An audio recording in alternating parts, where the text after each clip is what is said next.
परमात्मने सर्वान्तरात्मने श्रीमद् वेङ्कटेशाय मङ्गलम्।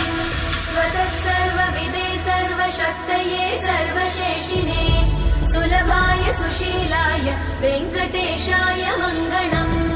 परस्मै ब्रह्मणे पूर्णकामाय परमात्मने प्रयुञ्जे परतत्त्वाय वेङ्कटेशाय मङ्गलम्। आकालतत्त्वमशान्तमात्मनामनुपश्यताम् अतृप्त्यमृतरूपाय वेङ्कटेशाय मङ्गलम्।